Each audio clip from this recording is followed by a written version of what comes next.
Idukki Munnar echo പോയിന്റിൽ 3 വിദ്യാർത്ഥികളുടെ മരണത്തിനിടയാക്കിയ അപകടത്തിൽ ഡ്രൈവർക്കെതിരെ പോലീസ് കേസെടുത്തു. മനഃപൂർവ്വമല്ലാത്ത നരഹത്യ, അലക്ഷ്യമായി വാഹനമോടിക്കൽ തുടങ്ങിയ വകുപ്പുകൾ ചുമത്തിയാണ് നാഗർകോവിൽ സ്വദേശി വിനേഷിനെതിരെ മൂന്നാർ പോലീസ് കേസെടുത്തത്. വിനേഷിനെ ഇന്ന് കോടതിയിൽ ഹാജരാക്കും.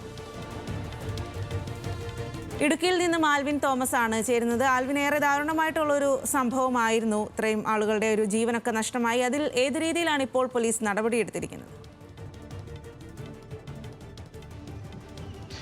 സ്വാതി, 3 പേരുടെ മരണത്തിനാണ് ഇടയാക്കിയ ഒരു അപകടമാണ് ഇന്നലെ മാട്ടുപ്പെട്ടിക്ക് സമീപം എക്കോ പോയിന്റിന് സമീപം ഉണ്ടായത്. അലക്ഷ്യമായി വാഹനം ഓടിക്കുകയും അതോടൊപ്പം തന്നെ വലിയ അമിത വേഗതയിൽ ഓടിച്ചതിൻ്റെയും ഫലമായാണ് അങ്ങനെ ഒരു അപകടം ഉണ്ടായെന്നുള്ളതാണ് നാട്ടുകാരും അതോടൊപ്പം തന്നെ മറ്റുള്ള ആളുകളും ഒക്കെ കണ്ടെത്തിയിട്ടുള്ളത്. പോലീസും അത് സ്ഥിരീകരിക്കുന്നുണ്ട്. കാര്യം അപകടത്തിൽ പരിക്കേറ്റ പല വിദ്യാർത്ഥികളും അത്തരത്തിലുള്ളൊരു മൊഴി നൽകുകയും ചെയ്തിട്ടുണ്ടായിരുന്നു.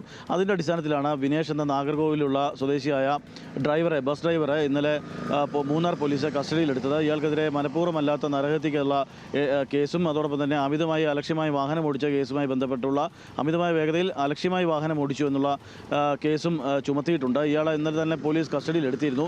ഇയാൾക്ക് കാര്യമായ പരിക്കുകൾ ഉണ്ടായിരുന്നില്ല. 3 പേരുടെ മരണത്തിനാണ് നമ്മൾ ഇന്നലെ കണ്ടത്. 3 പേരുടെ മരണം 3 വിദ്യാർത്ഥികളാണ്. നാഗർകോവിൽ നിന്നുള്ള സ്കോട്ട് എഞ്ചിനീയറിംഗ് കോളേജിൽ നിന്നുള്ള 3 വിദ്യാർത്ഥികൾക്കാണ് ഈ അപകടത്തിൽ ജീവൻ പൊളിഞ്ഞത്. അതോടൊപ്പം തന്നെ 19 പേർ ഇപ്പോഴും ഗുരുതരമായ പരിക്കേറ്റ് ചികിത്സയിലാണ്. ഒരാൾ അതീവ ഗുരുതരമായ ചികിത്സയിൽ തേനി മെഡിക്കൽ കോളേജിലും ചികിത്സയിലുണ്ട് എന്നുള്ളതാണ് ഈ ഇപ്പോഴത്തെ ഘട്ടത്തിൽ നമുക്ക് പറയാൻ കഴിയുക. ഏതായാലും ഈ കേസെടുക്കുന്നതുമായി ബന്ധപ്പെട്ടുള്ള പോലീസ് നടപടികൾ നടത്തുന്നുണ്ട്. ഇന്ന് തന്നെ ഇയാളെ ദേവികുളം കോടതിയിൽ ഹാജരാക്കുമെന്നുള്ളതാണ് നമുക്ക് അറിയാൻ കഴിയുന്നത്. കോടതിയിൽ ഹാജരാക്കുകയാണെങ്കിൽ അതിൻ്റെ തുടർന്നുള്ള നടപടികളും പോലീസ് നടത്തും. അതോടൊപ്പം തന്നെ മോട്ടോർ വാഹന വകുപ്പും അന്വേഷണം ആരംഭിച്ചിട്ടുണ്ട്.